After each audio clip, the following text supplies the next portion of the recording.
Hello everyone. CAT percentile result out हो चुके हैं और कुछ आईएम्स ने अपने कॉल भी देने स्टार्ट कर दिए हैं। बाकी आईएम्स भी अपने कॉल्स कुछ दिनों में आउट कर देंगे, but this is only half the battle von.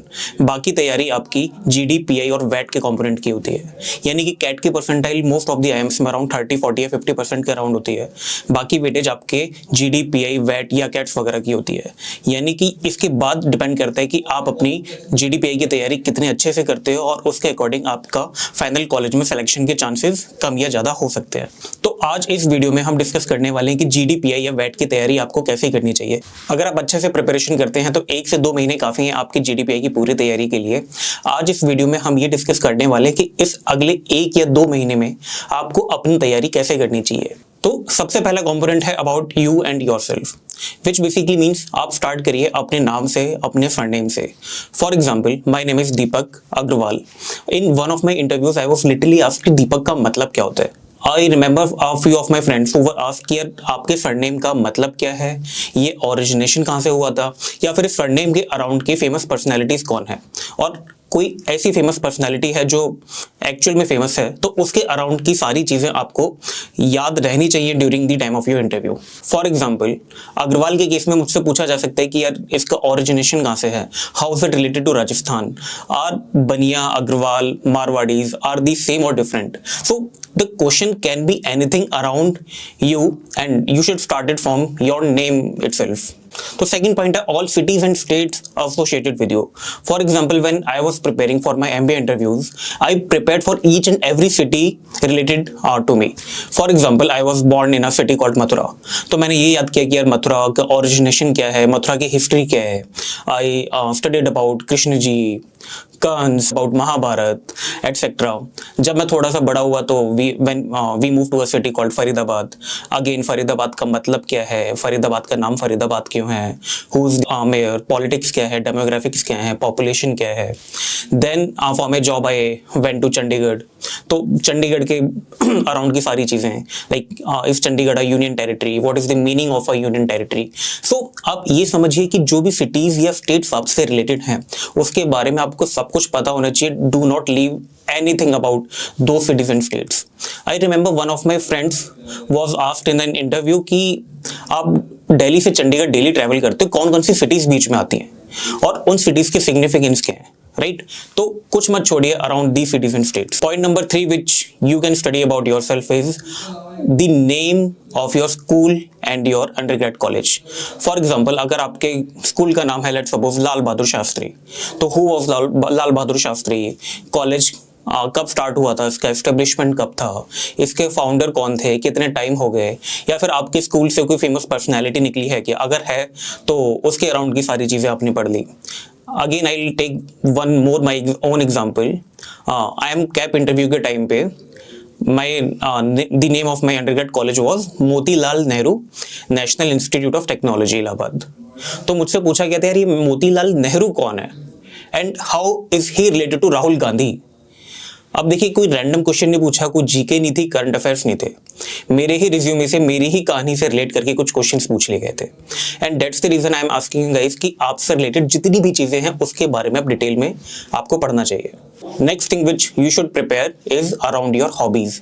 C, it's really important and very critical which you need to prepare, because this is something which you pursue mostly on a daily basis but not that actively, maybe it's on the passive side. For example, अगर आप लोग cricket खेलने जाते हो तो may be weekend में एक बार चले गए या डेली थोड़ी देर खेल लिए, बट इट डजंट मीन कि यार आप क्रिकेट को बहुत अच्छे से फॉलो करते हो या आपको सब कुछ पता है उसके बारे में। But if you are going to speak something as a hobby in front of your interviewer, you should know each and everything about it. So be very sure of the hobby that you are picking to speak in front of your interviewer. For example, अगर आप let's suppose कि singing as a hobby mention करते हैं, तो हो सकता है interviewer आपको बोल दे कि यार मेरे सामने सुना दो, या फिर इसकी टेक्निकलिटीज़ क्या हैं, नोट्स क्या होते हैं, फेमस म्यूजिशियंस कौन है, फेमस सिंगर कौन है, या न्यूज़ में उनके बारे में कुछ है तो वहाँ पूछा जा सकता है। तो hobbies is a really important part which you need to prepare in detail. I'll take my own example. For my hobby, I took volleyball as a hobby to mention in my interview. When I was preparing volleyball as a hobby, तो मैंने कुछ नहीं छोड़ा था इसके around, विच basically means कि volleyball का size क्या होता है, वॉलीबॉल की डायमेंशन क्या है, डायमीटर क्या है, कौन से मटेरियल की बनती है, कौन सी कंपनी बनाती है, and when we come to the net part, तो नेट कौन से मटेरियल का होता है, कितनी हाइट होती है, इवन कितने रेक्टेंगुलर होल्स होते हैं, वो रेक्टेंगल होते हैं, स्क्वायर होते हैं। Now comes the code, code कौन से टाइप का होता है, उसके डायमेंशन क्या है, हर एक पार्ट को क्या बोला जाता है, इंडिया वर्सेस इंटरनेशनल वॉलीबॉल का स्टेटस क्या है, who is the famous personality in India, who is the famous personality worldwide, मेरा फेवरेट प्लेयर कौन है। So now you can understand the detailing which needs to be covered in volleyball, right. Similarly the cases for you guys, जब आप अपनी hobby prepare करेंगे तो इसकी detail cover करना बिकम्स रियली इंपॉर्टेंट। अब आते हैं नेक्स्ट पार्ट के ऊपर, विच इज योर पर्सनल और एचआर क्वेश्चंस। सी, ये बहुत ही क्रिटिकल और इंपॉर्टेंट पार्ट हो जाता है, क्योंकि अगर आप पर्सनल और एचआर क्वेश्चंस देखेंगे, मोस्टली 15 से 20 क्वेश्चंस ही हैं, जिसमें से 80-90% प्रोबेबिलिटी है पूछे जाने की। और अगर आपको पहले से पता है कि यार ये क्वेश्चंस पूछे जा सकते हैं, तो उसके अनुसार आप एडवांस में प्रिपेयर कर सकते हैं। इसमें जो सबसे पहला क्वेश्चन है जो पूछा जाता है is tell me about yourself. And believe me guys, अगर आप 10 इंटरव्यू दे रहे हैं तो 10 में से 7 या 8 इंटरव्यू में से ये क्वेश्चन तो सबसे पहले आपसे पूछा ही जाएगा। सो द बेसिक फंडा of preparing for this question is, आपकी लाइफ के जितनी भी पॉइंटर्स हैं, जितनी भी अचीवमेंट्स हैं, आप बैठिए उनको एक एक करके लिस्ट डाउन करिए। फॉर एग्जाम्पल, आपने 10th में ये किया, वहाँ पे ये सर्टिफिकेट मिला, 12th में ये किया, ये सर्टिफिकेट मिला, आप कॉलेज में गए, कॉलेज में इन क्लब्स के पार्ट थे, आपने ये एक्टिविटी की, हो सकता है कि आप नहीं जीते, आपने सिर्फ पार्टिसिपेट ही किया था, डजेंट मैटर, बिल्कुल डिटेल में उसको लिस्ट डाउन करिए। जब वो हो जाएगा, उसके बाद आप उसमें से पिन पॉइंट करना स्टार्ट कीजिए कि इसमें से ये अचीवमेंट्स हैं, ये हाईलाइट्स हैं जो मैं अपने इंटरव्यूअर को बताना चाहता हूँ, और उसके अराउंड एक स्टोरी लाइन बनाना स्टार्ट करिए। See, tell me about yourself is nothing but a story in a convincing manner that the interviewer thinks कि this guy is genuine and is a perfect fit for the MBA in our college. तो इस tell me about yourself का पूरा structure जो आप design कर सकते हैं कि आप अपने कैट से स्टार्ट कीजिए, उसमें अपना अचीवमेंट्स वगैरह बताइए। आप अगर वर्कएक्स है तो वर्कएक्स डालिए, उसके अचीवमेंट्स बताइए। नहीं है तो आप अपने इंटर्नशिप के बारे में लिख सकते हैं जो आपने अपने अंडरग्रेड के टाइम पे परस्यू किया होगा। उसके बाद अपने हॉबीज़ मेंशन कर सकते हैं, अगेन वहाँ भी कुछ अचीवमेंट्स हैं तो आप अचीवमेंट्स वहाँ बताइए। और उसके बाद एक सटल तरीके से आप ये बता सकते हो कि आप एमबीए क्यों करना चाहते हो, और इस पूरी स्टोरी को आप एक बहुत ही कन्विंसिंग और एक जेन्युइन तरीके से बताने का ट्राई करिए। ऐसा ना लगे कि ये आपने कहीं से चैट जीपीटी या एआई टूल यूज़ करके निकाला है, क्योंकि इंटरव्यू जो आपके सामने बैठा है वो बहुत इजीली समझ सकता है कि ये ऑनलाइन जनरेटेड कंटेंट है। नेक्स्ट चीज जो आपको प्रिपेयर करनी है is around your work ex. आपको 2-3 साल जितना भी वर्क एक्स है उसके बारे में आपको डिटेल में पढ़ना पड़ेगा। इसके 3 कंपोनेंट्स है जो आपको ध्यान रखने हैं। Number 1 is your job role और योर जॉब प्रोफाइल, यानी कि आपने अपने रोल में क्या किया, क्या आपने किया, क्या आपने लीडरशिप क्वालिटीज वहां डिस्प्ले की, did you lead a team और did you manage some good project. For example, you scaled a particular project from X revenue to Y revenue, और what were your own learnings. It can be anything, but try to deep dive into each and every component of the detail of your job profile कि आपने क्या किया, क्या नहीं किया, आपने क्या गलतियां की, क्या सीखा, everything. Now the second part is around the company, an above level to your job profile, कि आपकी कंपनी क्या करती है, कौन सी इंडस्ट्री में है, बड़े कॉम्पिटिटर्स कौन से हैं, आपकी कंपनी की फाइनेंशियल स्टेटमेंट कैसी है, क्या कंपनी न्यूज़ में थी कुछ टाइम पहले, कंपनी के फाउंडर कौन है, उनके बारे में। तो it can be anything, but you should be aware of each and everything about your own company. I'll give my own example. During my or before giving my MBA interviews, I was working with Maruti Suzuki. So I remembered learning और going through the financial statements of Maruti की मारुति का revenue कितना है, एक साल में कितनी गाड़ियां बनाते हैं, मारुति का प्रॉफिट कितना है, कितने एम्प्लॉयज हैं, राइट। सो इसी तरीके से आप अपनी कंपनी के बारे में पढ़ सकते हैं। Now the third component is the overall industry. For example, अगर मैं मारुति की बात करूं, Maruti falls under the category of automotive. तो ओवरऑल ऑटोमोटिव इंडस्ट्री में क्या चल रहा है, इसका जीडीपी कंट्रीब्यूशन कितना है, बड़े की प्लेयर्स कौन से हैं, कॉम्पिटिटर्स कौन से हैं, क्या कोई नई कंपनी ऐसी आई है जिसने सब कुछ चेंज कर दिया, और इन कंपनीज का मार्केट शेयर कितना है। फॉर एग्जांपल, ऑटोमोटिव में ईवी इज चेंजिंग सिग्निफिकेंटली, तो ईवी का फ्यूचर क्या है इंडिया में, बाहर क्या है, so it can be anything, but read and study each and everything about the industry for the company you have worked in. Now comes the next part which is your undergrad subjects. See, लोगों को लगता है कि work ex हो गया है 2-3 साल का तो अंडरग्रेड सब्जेक्ट्स नहीं पूछे जाएंगे. पूछे जा भी सकते हैं और नहीं भी पूछे जा सकते. इट इज योर लक, जो कोई नहीं बता सकता. I will take my own example. मुझसे बेंगलोर में नहीं पूछा गया, लखनऊ में नहीं पूछा गया, but in the interview of IIM Indore मुझसे डायरेक्टली मैकेनिकल इंजीनियरिंग के क्वेश्चंस पूछ लिए गए and I was not prepared. They asked me around 5 questions and I was able to answer only 2 of them. So that's a learning even for me कि undergrad subjects को importance देनी है even though I had a work ex of more than 3 years. For example, अगर आप mechanical engineer हो तो आपको thermodynamics तो आनी ही चाहिए. अगर आप इलेक्ट्रिकल इंजीनियर हो तो आपको सर्किट और करंट के बारे में पता होना चाहिए. इसी तरीके से आपके डोमेन स्पेसिफिक जो भी इंपॉर्टेंट सब्जेक्ट्स हैं उसके बारे में आपको पता ही होना चाहिए. उसके अलावा आप 4 से 5 सब्जेक्ट डिटेल में प्रिपेयर कर सकते हो. अगर इंटरव्यूअर आपसे उन सब्जेक्ट्स के बाहर कुछ पूछ सकते हैं तो यू कैन डिफेंड कि सर ये 4 या 5 क्वेश्चन 5 सब्जेक्ट्स हैं जो मेरी एक्सपर्टीज है, आप इनके अराउंड पूछ लीजिए. I will be able to answer them. And apart from these 4 or 5 subjects, you should be aware of all the important technicalities of all other subjects. अगर आपके 30-40 subjects थे तो at least basic या top 50 questions के answers आपको पता होने चाहिए बाकी subjects के भी. The next and most critical component of your entire preparation is current affairs.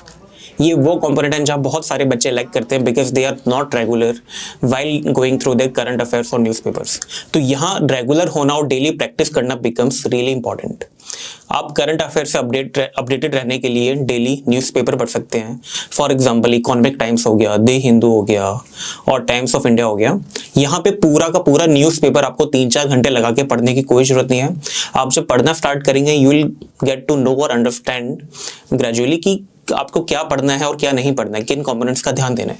For example अगर आप पूरा न्यूज़पेपर पढ़ रहे हैं तो 2-3 स्टार्टिंग के पेजेस में आपको वो कंपोनेंट्स मिल जाएंगे जो इंपॉर्टेंट हैं, या फिर कुछ न्यूज़ ऐसी होंगी जो रिपीटेडली न्यूज़ में आ रही है. That is even more important. उसके अलावा आप एडिटोरियल सेक्शन पढ़ सकते हैं. एडिटोरियल सेक्शन आपको डायरेक्टली मे बी PI में हेल्प नहीं करेगा but it will help you in VET. Maybe you can pick up a few good lines from there और maybe a few good quotes which you can use in your VET. उसके अलावा आप sports section हो गया, sports की आप basic knowledge ले सकते हैं from the newspapers. There is one more good app called Inshorts. आप उसको क्विकली यूज़ कर सकते हैं टू ब्राउज की आजकल न्यूज़ में क्या चल रहा है. उसके अलावा अगर आप किसी अच्छी कोचिंग में एनरोल करते हैं तो आपको वहाँ जो फैकल्टीज़ हैं वो बताते रहेंगे कि करंट अफेयर्स में क्या है. फॉर एग्जाम्पल आई क्वांटा के GDPI कोर्स में we have a class on every alternate day to teach students कि करंट अफेयर्स में क्या चल रहा है. In those classes we teach कि यार ये 10 इंपॉर्टेंट टॉपिक्स हैं and on those important topics these are the pros and these are the cons. क्योंकि इन करंट अफेयर्स के अराउंड आपसे कोई ये नहीं पूछेगा कि फैक्ट्स क्या हैं, आप ये बताओ. दे आर गोइंग टू जज your knowledge around it or maybe your views on those topics. For example, recently एक न्यूज़ आई थी कि पॉपकॉर्न के ऊपर GST का स्ट्रक्चर थोड़ा चेंज हो गया. So the interviewer might ask you कि what is your view on this? तो आपके अपने views फॉर्म करना as an MBA aspirant is more important than learning the facts. आप थोड़ा सा नंबर गलत बता सकते हो कि इस रेंज में है, I don't remember the exact number, but my view is this. That is more important. तो जितने भी आप करंट अफेयर्स पढ़ेंगे, it might be the politics, it might be the sports, or it might be the business or the startup world. उन सारी चीज़ों के ऊपर अपने व्यूज़ बनाने बहुत इंपॉर्टेंट है. The views might be in the pro और as a con but you should have your own views on all the current affairs topics. उसके बाद एक बहुत ही क्रिटिकल कंपोनेंट आता है जो अभी हमने थोड़ी देर पहले भी बात की थी, योर पर्सनल और HR क्वेश्चंस. इसमें क्वेश्चंस आपके फॉर एग्जांपल वाई MBA हो गया या फिर आपके योर स्ट्रेंथ्स एंड वीकनेसेस हो गए. ये 15 से 20 क्वेश्चन की लिस्ट आपको कहीं भी ऑनलाइन भी मिल जाएगी. हम लोग भी अपने आई क्वांटा GDPI कोर्स में प्रोवाइड करते हैं. आप वो क्वेश्चंस देखिए, अपने आंसर्स लिखिए, अपने मेंटर्स, अपने फ्रेंड्स, अपने रिलेटिव्स उनसे वेरीफाई करवाइए कि मैं ये बोलने जा रहा हूँ आर दीज करेक्ट और नॉट. इसमें भी अगेन एक चीज़ का ध्यान रखिएगा कि ये आंसर्स AI जनरेटेड ना हो, ये आंसर्स आपकी अपनी स्टोरी रिफ्लेक्ट करें. One really important question in personal और HR question is why MBA. ये क्वेश्चन आपसे बहुत सारे इंटरव्यूज में पूछा जा सकता है. अगेन इसकी प्रोबेबिलिटी पूछे जाने की अराउंड 50-60% रहती है. अगर आपसे वाई MBA पूछा जाता है तो इस क्वेश्चन का आंसर आपको एक स्टोरी लाइन में देना है कि करंटली आप कहाँ पे हैं, आप फ्यूचर में कहाँ जाना चाहते हैं, क्या करना चाहते हैं, और इस पूरे प्रोसेस के बीच में एक एमबीए कैसे एक परफेक्ट पीस की तरह इस पूरे पजल में फिट हो जाता है। फॉर एग्जाम्पल, अगर आप बाद में जाके किसी अच्छी कंपनी में as a product manager job करना चाहते हैं और अभी कहीं कोडिंग की जॉब करते हैं, तो यू कैन मेंशन कि एमबीए करके मुझे वो स्किल्स मिलेंगे जो मुझे प्रोडक्ट मैनेजर बनने में हेल्प करेंगे। I will get to understand about the customer and the consumers a bit better than my current knowledge. तो उस तरीके से आप अपनी पूरी स्टोरी फ्रेम कर सकते हैं फॉर वाई एमबीए। इसके अलावा there is one more component which you should be aware of before your interviews is the domain knowledge of each and every domain of MBA. For example, marketing है, finance है, consulting है, general management है, even product management है। अब for example, अगर आप interview में जाके कहना चाहते हैं कि आपको मार्केटिंग में करियर बनाना है, तो ये should be aware of the basic concepts of the marketing.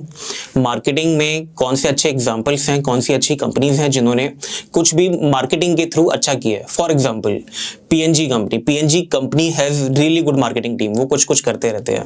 Zomato, these days Zomato is becoming really popular. कभी न्यूज़पेपर में ऐड आता है या फिर कभी वो लोग लिंक्डइन पे कुछ करते हैं। So you should be aware of all those things. अगर आप फाइनेंस में करियर बनाना चाहते हैं और आप अपने इंटरव्यू में बोलना चाहते हैं कि मुझे फाइनेंस में करियर बनाना है, तो एटलीस्ट आपको ये पता होना चाहिए कि एसेट्स लायबिलिटी में क्या डिफरेंस है, या फिर एक पीएनएल और एक कैश फ्लो में डिफरेंस क्या होता है, या फिर स्टार्टअप्स की वैल्यूएशन कैसे करते हैं। अगर आपको डिटेल में नहीं तो एटलीस्ट बेसिक पता होना चाहिए, because you know that you want to make your career in finance. तो not in detail but in सबका बेसिक्स आपको पता होना चाहिए, और जिस भी डोमेन में आप अपना करियर बनाना चाहते हैं उसकी डिटेलिंग थोड़ी सी पता होनी चाहिए। अगेन, कोचिंग सेंटर्स जहाँ से भी अपने जीडीपीआई की तैयारी कर रहे हैं वो इस चीज़ में आपकी हेल्प करेंगे।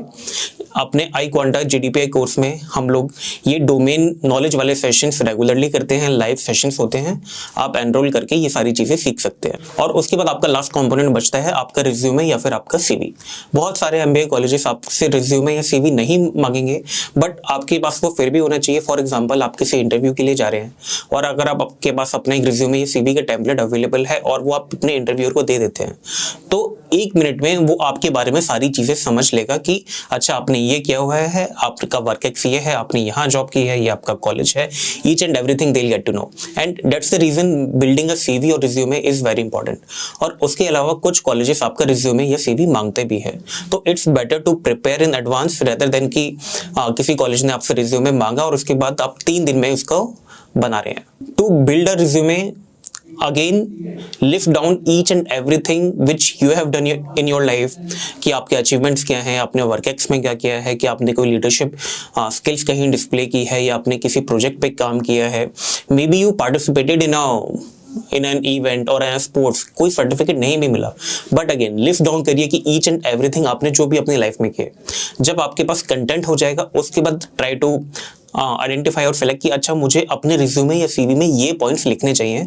दी आइडिया इज कि आपका सीवी थोड़ा लगे कि आपने कुछ किया हुआ है लाइफ में। आपकी सीवी की लेंथ एटलीस्ट 1 पेज हो जाए। आप अपने एमबीए के इंटरव्यू देने जा रहे हैं और वो हाफ पेज दिखता है, तो विच गिव्स अ फीलिंग कि आपने लाइफ में कुछ नहीं किया। इवन तो हो सकता है कि आपके पास उतने अचीवमेंट्स नहीं है, तो आप अपने कुछ सर्टिफिकेशंस देख सकते हैं या फिर कुछ इवेंट्स में पार्टिसिपेट कर सकते हैं। सो आप उन चीज़ों के ऊपर काम करिए जो आपके रिज्यूमे को, आपकी प्रोफाइल को थोड़ा स्ट्रेंथन करें, but try to have the length of your CV for around 1 page. I contact के जीडीपीआई कोर्स में हमने यही सारी चीज़ें डिटेल में कवर की हैं। We have a pool of more than 85 mentors from all top colleges, and we make sure that each and every important aspect of your GDPI and WET preparation gets covered in detail. And if you want to enroll for the GDPI batch of iQuanta, the link is in the description. आप check कर लीजिए। This is it for now. Let's meet in the next video.